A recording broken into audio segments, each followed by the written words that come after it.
City Division, ang isang pagtatanghal patungkol sa buhay ng isang natatanging baybayano na nagpamalas ng tapang at tunay na pananampalataya.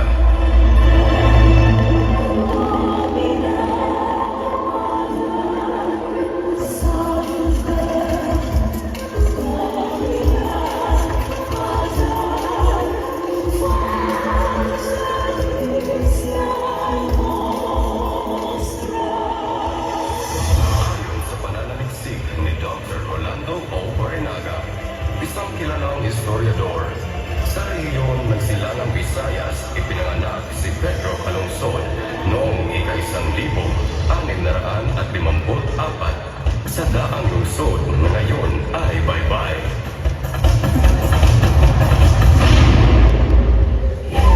Bininyagan si Pedro kasama ng iba pang mga sanggol na mga paring Jesuita na siyang pasimula ng kanyang pagiging Kristiyano. Sa edad na 14, si Pedro ay naging ganap na sakristan. Iba'y ng lupa ako'y nakatundig, sa bigat ng mundo ako'y di matitinag. So kung matatangin sa katotohanan, hanapin ang muling aking buhay. Awit ang lupa, tingin ng lahat, pantay ng lalaki na napagtanggol ng buwan. Ang bubuhawan ng mundo sa paligid.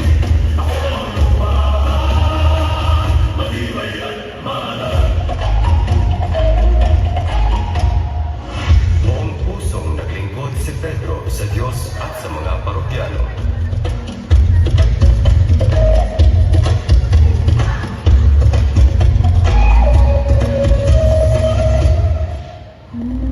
Binasbasan ni Padre Diego Luis de Santetones si Pedro at kinalakunan ay sumama sa mga misyonerong Jesuita.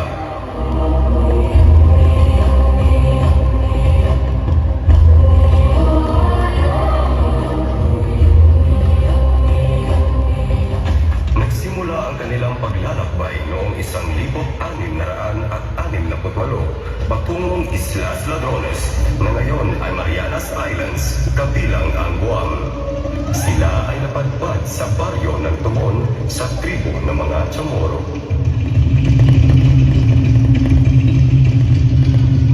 Sa kabila ng hirap ng buhay doon, kawalan ng regular na pagkain at mahirap na daanan, nagsilbi siyang katikista at sakristan.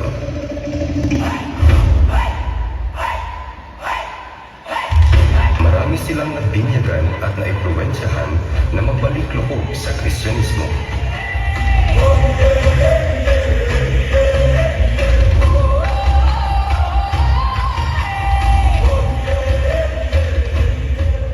Ngunit nagkaroon ng hidwaan ng magkalat ng mga haka-haka ang isang negosyanteng Tsino na nagngangalang Choco na ang tubig sa binyag ay isang lason.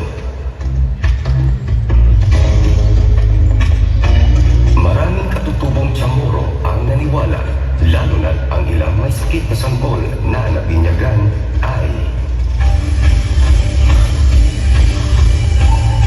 namatay. Nang malaman ito ni Haring Matapang, nagalit siya at pinangkang paslangin si Padre Diego. Ngunit inilaan ni Pedro ang kanyang sariling buhay sa pamamagitan ng pagtanggap ng saksak.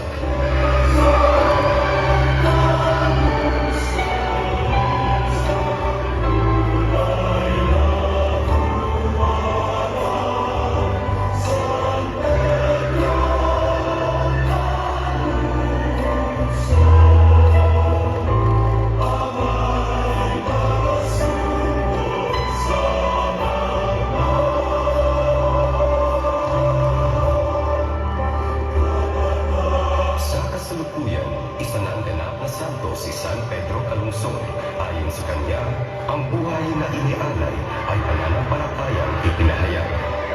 San Pedro Calungsod, ang santong baybayanon.